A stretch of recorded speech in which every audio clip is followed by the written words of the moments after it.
Assalamualaikum warahmatullahi wabarakatuh. Selamat datang kembali di channel Kisah Seram Nusantara. Masih di cerita yang sama, Mes Horor.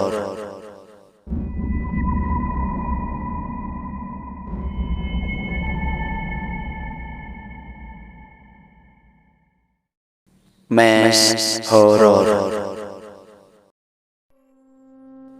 Pada episode sebelumnya, setelah siang hari itu gue janjian sama Andin dan menolak si Tere untuk ketemuan. Malamnya gue main ke tempat kosnya Ririn.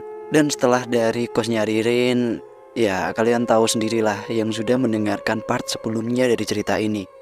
Gak usah gue ceritain lagi ya. Oke, sekarang kita masuk ke part 6 ini. Ini adalah part masa lalu Mes. Mes milik hotel gue ini bukan properti perusahaan pribadi, tapi perusahaan kontrak sudah ada 2 tahun jalan. Kebetulan yang ngurus kontrak dan lain sebagainya itu dari corporate. Jadi Pak Eri si manajer kami juga tidak tahu asal usul ini mes. Sebelum ini mes ini seluruh hood dan supervisor stay di mes lama. Ini mes juga katanya lebih ngeri. Dino dan Tio, mereka berdua termasuk orang lama di properti hotel ini dan juga pernah stay di mes lama. Kalau gua sama teman-teman lainnya, kita udah menempati mes ini yang baru, yang sekarang ini gua ceritakan. Setelah kejadian Dino kesurupan, mungkin ada sekitar 2-3 hari, gua lupa lebih tepatnya. Baru Pak RT membawa temannya berkunjung kemari. Beliau bernama Pak Hasan. Kebetulan sore itu yang ada di mes gua, Dino, Fahri, sama Robert. Kami menerima Pak RT dan Pak Hasan di ruang tamu. Oh ya, Pak Hasan ini adalah PNS dan tampilan beliau saat itu sama sekali tidak kami sangka kalau beliau mempunyai kelebihan dalam penglihatan. Beliau orangnya nggak bicara begitu. Maksudnya nggak banyak bicara. Begitu saling berkenalan ke kami, beliau meminta izin untuk keliling ke dalam mes sendirian. Tidak lama kemudian beliau kembali berkumpul bersama kami di ruang tamu. Mas, maaf ya ini kalian tidak pernah beribadah ya? Itu kalimat pertanyaan pertama dari Pak Hasan yang kita dengar. Wah, hebat nih. Iya Nindra, hebat. Beliau kok bisa tahu ya? Jangan-jangan kita saling berbisik mengagumi penglihatan Pak Hasan yang mengetahui kalau kami ini tidak pernah beribadah. Sungguh ini tidak sopan bisik-bisik di depan tamu dan ini juga hal yang bodoh. Kok tahu Pak? Jawab gue ke Pak Hasan. Ya gimana nggak tahu, di kamar kalian saja tidak ada sarung dan sajadah. Sungguh itu sangat memalukan bagi kami mendengar jawaban tegas dari Pak Hasan yang begitu. Ya kita malu juga kepada Pak RT. Pasti beliau berpikir pengajian yang tempo hari itu berarti ibadah yang jarang kita lakukan atau yang kita ikuti. Saat dewasa ini sholat 5 waktu pernah, puasa pernah, sholat sunnah, sholat hari raya. Lanjut tanya Pak Hasan kepada kami. Kenapa Pak Hasan bertanyanya saat dewasa? Ya kalau kalimat tanyanya sholat 5 waktu pernah, akan kami jawab pernah. Tapi waktu kecil dan itu pun dekat sama orang tua. Dari semua pertanyaan Pak Hasan, kita menjawab dengan gelengan kepala. Kecuali sholat hari raya, kalau itu masihlah kami lakukan. Sore itu juga kami semua mendengar ceramah dari Pak Hasan tentang hidup kita yang berdampingan sama hal gaib. Ceramah itu juga tentang dunia akhirat nantinya, alam kubur dan lain-lain. Yang intinya seperti hukum sebab akibat. Apa yang kamu lakukan saat ini akan menjadi akibatmu kelak di kemudian hari atau di akhir. Pak Hasan juga menjelaskan, kalian di sini diganggu juga karena kalian ini imannya lemah. Sore itu kami benar-benar merasa orang yang lupa akan kehadirannya agama dan adanya Tuhan. Kalian harus ingat itu mas.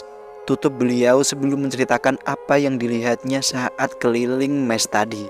Seperti yang gua ceritakan barusan, itulah kenyataannya yang terjadi pada waktu itu. Kita nggak pernah beribadah sama sekali. Kita benar-benar larut sama kenikmatan nafsu dunia ini. Ini juga salah satu dosa gua, yaitu wanita. Ya jujur saja, entah beberapa wanita yang sudah gua kecewakan dan pergi dengan sendirinya. Pergi dengan sendirinya di sini maksud gua adalah udah nggak gua butuhkan lagi.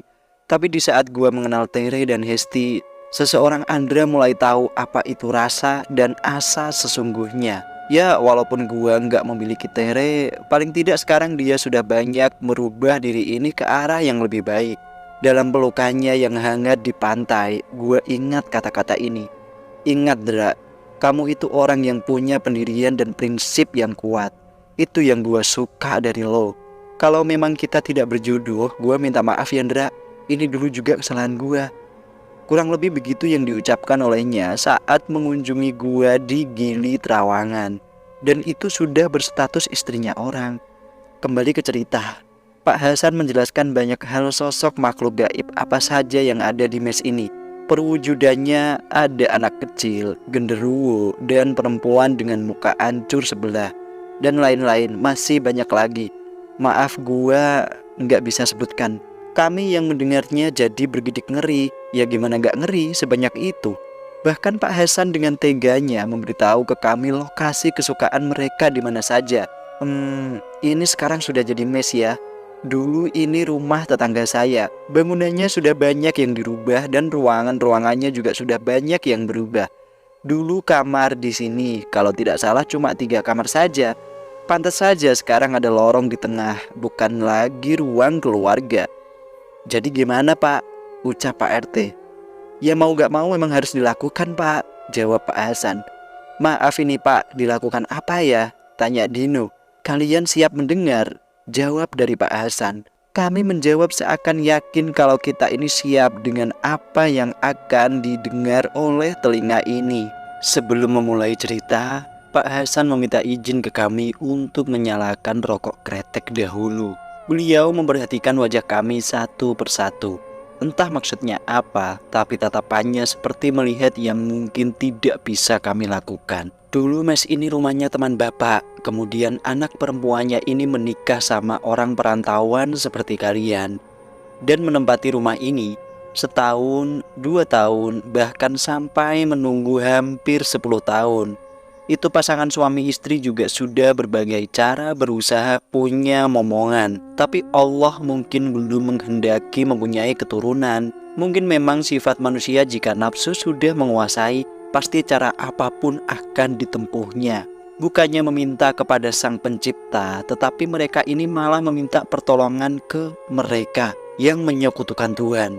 Hingga pada akhirnya kedua pasangan ini menjadi seperti orang gila, ngomong sendiri di dalam rumah, melihat berbagai makhluk gaib yang seharusnya tidak mereka lihat, dan bermacam-macam tingkahnya. Teman bapak ini baru mengetahui setelah ini terjadi, menceritakan ke saya dan meminta tolong ke saya di saat saya sedang dinas ke Jawa. Tapi semua itu sudah terlambat. Sehari setelah saya dikabarin beliau, saya dengar kabar bahwa putri sematawayangnya dan menantunya sudah meninggal dunia. Meninggal karena apa Pak? Ucap Fahri. Bunuh diri. Mereka berdua menggantung diri di 2 tempat. Yang pertama di ruang tengah, yang sekarang jadi kamar Victor. Dan yang kedua di dapur belakang dekat kamar mandi. Mendengar lokasi detailnya, gua agak kaget. Gua kira kamar paling aman itu kamarnya Victor. Tapi ternyata itu tempat malah bekas lokasi bunuh diri. Lalu apa yang terjadi setelah itu Pak? Lanjut Dino. Sebenarnya teman bapak ini ditawarin sama pihak kepolisian untuk divisum kedua jenazah ini. Tapi teman bapak menolak. Soal pemakaman terjadi apa, tidak perlu bapak ceritakan ya ke kalian. Ya kami setuju untuk tidak mendengar apa yang terjadi di pemakaman suami istri yang meninggal karena bunuh diri ini. Kami tahu itu aib. Cukup dari buku Hidayah saja yang kami baca tentang apa itu azab. Maaf, gue sekarang bisa ngomong kayak begini tentang buku Hidayah. Ini semua karena gue mengenal Tere dan Hesti. Paling tidak sekarang gue jadi lebih mengenal agama dan menyembah sang penguasa. Ini rumah juga sudah kosong selama 5 tahun setelah kejadian itu. Kemudian lewat perantara, ini rumah dijual oleh teman Pak Hasan ke orang lain. Orang baru yang menempati rumah ini juga tidak bertahan lama. Mungkin cuma 2 bulan saja mereka pindah ke rumah orang tuanya. Alasannya apa? Kalau itu bapak tidak tahu. Sekarang kami jadi tahu tentang sejarah bangunan rumah ini, tentang apa yang terjadi di masa lalu, hingga sekarang sudah cukup alasan bagi kami untuk meninggalkan ini mes selamanya. Tapi Pak Hasan menawarkan bantuan kepada kami yang mungkin bisa membuat tempat tinggal ini jadi nyaman kembali. Terus yang mau Bapak lakukan di awal pembicaraan tadi apa Pak? Ritual, tanya gua. Ritual semacam apa? Lanjut Dino. Ini sebenarnya pertanyaan bodoh yang pernah gua tanya dan teman-teman. Kalau mengingat itu, rasanya kayak nggak sopan saja caranya. Tapi untungnya Pak Hasan tidak mempermasalahkan kepolosan kami. Pak Hasan memberikan jawaban supaya tidak berbicara di sini. Pak Hasan meminta kami semua mengemasi barang-barang kami dan meninggalkan mes untuk sementara ini. Kami langsung masuk ke kamar masing-masing, mengemasi barang dan mengemasi barang teman-teman yang lagi pada gawe. Sementara beliau sama Pak RT menunggu di ruang tamu. Sebenarnya ini sempat menjadi perdebatan di grup WA sama teman-teman lainnya begitu kita mengabari kalau kita sementara waktu tidak menempati mes ini. Tapi setelah kita ceritakan tentang sejarah mes ini, mereka, Victor, Putra, Ridwan, dan Dimas, akhirnya pada setuju. Kita juga nggak mikirin bagaimana kalau nanti manajemen tahu kalau mes ini kosong dan apa nanti tanggapan Pak Eri. Kita tidak memikirkannya. Yang kita pikirkan cuma ketenangan dan keselamatan kami. Dra, Bet, Fahri, teriak Dino memanggil. Dari arah suara teriakan Dino yang memanggil kami, arahnya dari ruang tamu. Kita semua langsung ke depan juga membawa beberapa koper. Tapi alangkah kagetnya kami, begitu mengetahui di ruang tamu ini kita cuma melihat keberadaan Dino saja. Lah, Pak Hasan dan Pak RT kemana? Begitu kita tahu mereka berdua gak ada di ruang tamu, kita langsung ngibrit lari keluar mes dengan susah payah karena membawa koper. Kalian itu pada kenapa kok ketakutan gitu? Tegur Pak Hasan yang muncul dari samping mes sama Pak RT. Cukup bikin kami kaget, tapi setidaknya juga membuat kami lega. Karena di pikiran gua pribadi, gua kira kami ini barusan mengalami gangguan gaib, atau mungkin Pak Hasan dan Pak RT pergi ninggalin kita-kita. Itu yang di pikiran gua saat itu. Sore itu kami pindahin barang ke rumah Pak RT. Di rumah beliau kita dijamu layaknya saudara jauh. Sungguh sambutan yang hangat. Tidak seperti ketika kami menyambut Pak RT dan Pak Hasan ketika di mes. Kami hanya bisa memberi air putih. Ya sebetulnya ada bir, wine, scotch, whisky, vodka, liqueur, rum, dan gin. Tapi kami kan gak mungkin kita suguhin itu ke beliau. Dari semua barang atau minuman yang ada, kelihatan banget ya kalau kami ini orang yang jauh dari agama. Gua akuin saat itu. Pak Hasan ini orangnya tidak suka melihat orang yang diperintahnya tapi menunda-nunda, yaitu perintah membeli perlengkapan alat sholat. Gua tahu itu perintah baik dan memang harus disegerakan. Bahkan Pak Hasan menawari membelikan sarung dan sajadah memakai uangnya. Tapi kami menolaknya. Kami tidak mau merepotkan beliau sampai segitunya. Gua, Dino, dan Fahri pamit ke Pak RT dan Pak Hasan pergi membeli sarung dan sajadah. Robert pamit ke properti hotel karena sore itu dia masuk kerja. Setelah sekian lama tidak memegang sarung dan sajadah, ada rasa yang berbeda ketika jari jemari ini memegang sarung dan sajadah. Gua baru kali ini menyentuhnya kembali. Tangan dan hati ini sempat gemetar. Mungkin gue sudah lupa cara menggunakannya untuk berkomunikasi dengan Tuhan. Seakan barusan mendapat hidayah, diri ini sudah tak sanggup lagi menahan air mata. Menetes sudah membasahi pipi. Untung teman-teman gue gak ada yang melihat. Jujur gue malu. Selain malu karena menangis juga, malu sama sendiri karena sudah terlalu jauh meninggalkan ibadah menyembah kepadanya. Gue, Dino, dan Fahri selain membeli untuk diri sendiri, kita juga membelikan untuk teman-teman yang lain, seperti Dimas dan Ridwan. Kebetulan Victor, Putra, dan Robert beda keyakinan. Kita juga berpesan kepada mereka yang berbeda keyakinan untuk rajin beribadah. Karena orang macam Victor dan Robert ini terakhir pergi ke gereja saat waktu masih sekolah SMA. Memang gua akuin kami semua ini bisa dibilang sungguh keterlaluan, jauh dari agama dan Tuhan. Chat WA yang masuk di HP dari Ririn membuyarkan pikiran religi gua. Chat Ririn ini bikin syahwat bergejolak. Sungguh ironi. Tadi menangis karena ingat iman, sekarang dengan mudahnya setan kembali menguasai nafsu diri ini. Benar-benar sedang diuji. Hasilnya iman gua gak kuat. Lagi mana mau kuat? Si Ririn WA gua dengan kata-kata, kangen sama genjotan kamu. plus dikirimin gambar yang aduhai pula. Gua, Dino, dan Fahri di perjalanan pulang naik taksi menuju rumah Pak RT. Kita lagi mikirin nanti bakalan tidur di mana. Kalau di properti hotel, itu jelas tidak mungkin. Entar yang ada timbul masalah lagi sama si manajer. Kita sempat diskusikan di grup WA, tapi hasilnya tetap gak ada solusi.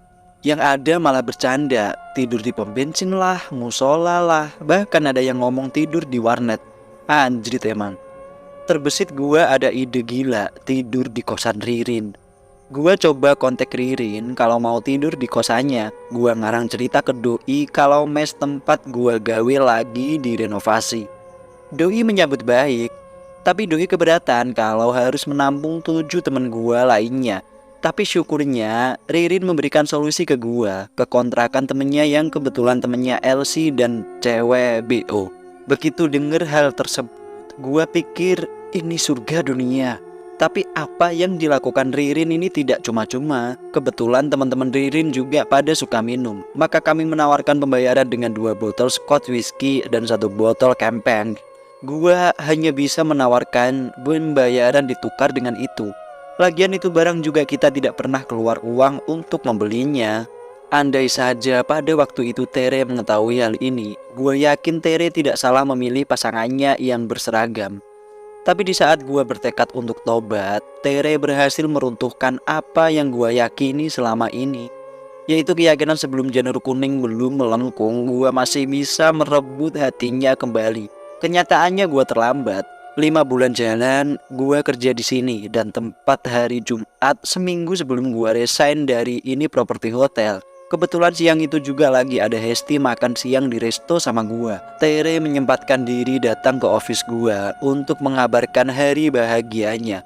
Gua coba kuat hadapi kenyataan, membuka lembar undangan bertuliskan akad yang diselenggarakan pada tanggal sekian dan resepsi yang akan diselenggarakan pada tanggal sekian. Gua berusaha tetap tegar di depannya dan memberikan ucapan selamat kepadanya. Maaf Yandra, Hesti, tolong lo jaga Andra ya sekarang. Gua pamit dari kalian berdua. Hesti yang pada waktu itu sudah menjadi pacar gua. Kata-kata itu yang gua ingat. Kata-kata perpisahan darinya. Tere mulai bulan depan sudah miliknya orang seutuhnya. Siang itu juga gua izin pulang lebih awal. Mau kerja juga rasanya hati sudah gak karuan. Sebelum Hesti pulang ke tempat kerjanya, gua ajak Doi ke mes sebentar mengambil minuman sebotol. Terus gua ngikut Hesti lagi. Gua ngikut Hesti ke tempat kerjanya, tapi gua nungguin di dalam mobilnya sambil minum dikit-dikit. Gak taunya kebablasan, sebotol whisky Abang Johnny gua habisin minum sendiri. Gua ingat begitu Hesti tahu gua udah mabuk, Doi marah-marah di dalam mobil sampai nangis. Bahas soal gua yang janji sama diri sendiri untuk tekad bertobat, tapi guenya sendiri yang mengingkari. Hesti kecewa, tapi Hesti juga tahu kondisi hati gua seperti apa. Lalu Doi ngubungin Victor, nyuruh nyusulin ke kantornya. Dasarnya Victor yang denger cerita dari Hesti kenapa gua bisa mabuk di sore hari. Victor malah bawain minuman lagi, tapi kali ini yang dia bawa vodka. Sungguh teman yang pengertian. Lalu Victor yang setirin mobilnya Hesti. Gua dan Hesti duduk di belakang. Kepala gua tiduran di pangkuannya. Gua berusaha ngomong, "Sayang, minta maaf ya." Tapi Hesti tidak menjawab sama sekali. Kalian pernah minum sendirian sampai habis 3 botol? Itu yang gua alamin saat itu. Sampai 3 botol. Bahkan gua sudah tak mampu untuk berdiri lagi. Bener-bener sudah tidak bisa ngapa-ngapain lagi. Yang gua rasakan dada sangat sakit. Jujur saja, hal bodoh yang pernah gua lakukan. Mungkin gua bisa tewas saat itu juga, tapi gua bersyukur masih bisa selamat. Pagi itu gua bangun dalam kondisi masih pengaruh alkohol, mencium kening Hesti yang masih tertidur di samping gua. Bahkan gua baru sadar kalau gua sama Hesti ini tidur di hotel. Hesti sama gua sepakat berpisah setelah kita berdua pulang dari liburan berdua. Itu salah satu kenangan gua sama Hesti sebelum gua aktif gawe di properti hotel dan resort di Gili Trawangan. Maaf, kalau gua bandingin Hesti sama Tere, gua bakal milih Tere. Walaupun Hesti lebih cantik dan segalanya, Hesti juga sangat berpengaruh di perjalanan hijrah gua ke jalan yang lebih baik. Tapi gua tetap memilih Tere. Bahkan Hesti tahu kalau gua nggak bisa mencintainya seperti gua mencintai dan menyayangi Tere. Tapi Hesti tidak pernah mempermasalahkan hal tersebut. Gua salut juga. Gua tahu di usia Hesti 28 tahun ini doi belum menikah. Entah apa yang ditunggu olehnya. Selesai. Itu dulu ya yang bisa gua ceritakan pengalaman gua pas waktu di hotel pertama gua tempat bekerja di Manado. Sebetulnya masih banyak cerita lain yang masih pengen gua ceritakan ke kalian. Mungkin di lain kesempatan aja lah ya. Oke, terima kasih buat kalian yang sudah mendengarkan cerita Mes Horor ini. Dan jangan lupa, kalian yang baru bergabung di channel ini, subscribe channel ini dan nyalakan tombol notifikasinya agar kalian tidak ketinggalan cerita-cerita yang lain dari channel ini. Kalian juga bisa mengecek playlist kami. Di sana kami sudah menyiapkan berbagai macam judul cerita untuk disajikan kepada kalian para pendengar. Dan sampai jumpa di lain kesempatan. Assalamualaikum warahmatullahi wabarakatuh. Salam misteri.